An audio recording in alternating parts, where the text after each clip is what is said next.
दोस्तों इस वीडियो में मैं CDSL के बारे में बात करने वाला हूं, जिसे मैंने अपने टेलीग्राम चैनल पे शेयर किया है आपके साथ में। तो आप टेलीग्राम चैनल को ज्वाइन कर लीजिए अगर आपने नहीं किया हुआ है। वहां पर मैं अपने ट्रेड्स को शेयर करता रहता हूं। तो लॉजिक क्या है वो इस वीडियो में बताने वाला हूं, तो वीडियो को एंड तक देखना है। और कोई भी शेयर आप कमेंट में लिख सकते हैं जिसका चाहते हैं कि मैं एनालिसिस करके दूँ। मैं टेक्निकल एनालिसिस करता हूँ, फंडामेंटल एनालिसिस तो आप किसी भी AI मॉडल जैसे कि ChatGPT, जेमिनी पे जाके ईजिली कर सकते हैं और देख सकते हैं लॉन्ग टर्म इन्वेस्टमेंट के लिए उसमें कोई अपॉर्चुनिटी है या नहीं है। स्विंग ट्रेड या इंटरडे लेने के लिए तो आपको टेक्निकल एनालिसिस ही आना चाहिए, उस फंडामेंटल से वो आप नहीं निकाल सकते हैं। चार्ट पे चलते हैं और देख लेते हैं। मैं 3 मंथ्स की कैंडल 3 मंथ्स के टाइम पीरियड पे हूँ और यहाँ पर आप कैंडल्स देख सकते हैं। नीचे एक ईयरली जोन बना हुआ है, उसके ऊपर में एक 3 महीने का जोन बना हुआ है। अच्छा, मैं बता देता हूँ मैं क्या सेटअप यूज़ करता हूँ। मैं डिमांड सप्लाई और स्मार्ट मनी कॉन्सेप्ट को ज़्यादा यूज़ करता हूँ, ट्रेंड लाइन वगैरह यूज़ करता हूँ, लेकिन जो ट्रेडिशनल मेथड होते हैं वो मेरे नहीं होते हैं। क्योंकि स्मार्ट मनी कॉन्सेप्ट में मुझे ना प्रॉपर एंट्री, स्टॉप लॉस और टारगेट मिल जाता है और मैं अपने रिस्क को मैनेज कर सकता हूँ।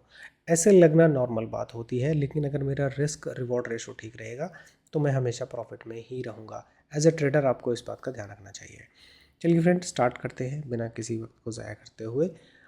3 मंथ के टाइम फ्रेम पे कोई भी आज की डेट में एंट्री नहीं है, लेकिन आप देख रहे हैं कि ये एक रेड कैंडल है और यहीं से ही एक रिवर्सल हुआ था। तो एक रिवर्सल पैटर्न तो बन रहा है, लेकिन छोटे टाइम फ्रेम पे देखते हैं कि कोई जोन बनता है या नहीं बनता है। एक मंथ का काइंड ऑफ बन रहा है, लेकिन मैं ऐसी ट्रेड नहीं लेता हूँ। मैं हमेशा कंफर्मेशन देखता हूँ कि प्राइस में अप मूवमेंट हो जानी चाहिए।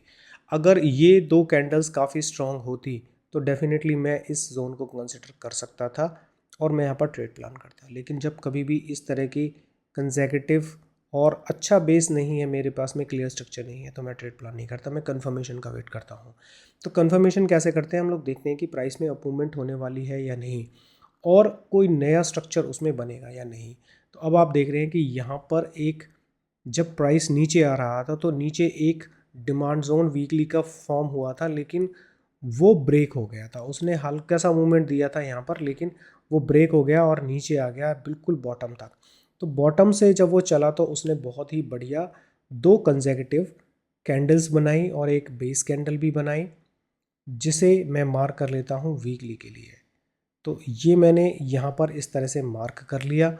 तो अब मेरी इसमें एंट्री प्लान हो जाती है कि मैं जो एंट्री करूँगा वो करूँगा 1190 पर, और मेरा जो स्टॉप लॉस रहेगा, देखिए अब पिछली मूव को भी कंसिडर ज़रूर करेंगे क्योंकि ये ट्रैप लेवल होते हैं।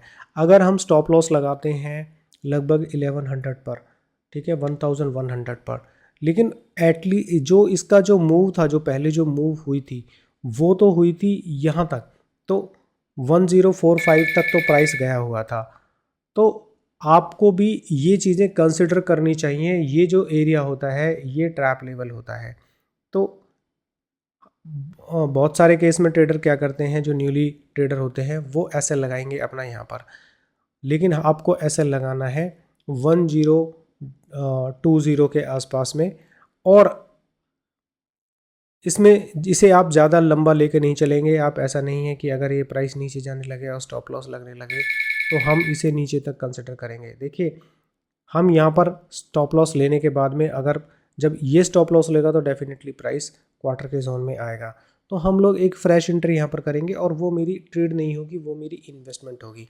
अब इन्वेस्टमेंट किस तरह से करते हैं वो मैं बहुत बार बता चुका हूँ।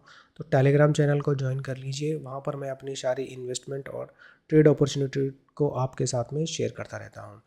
So thank you friends for watching my video. Please come back again for such wonderful videos. Thank you.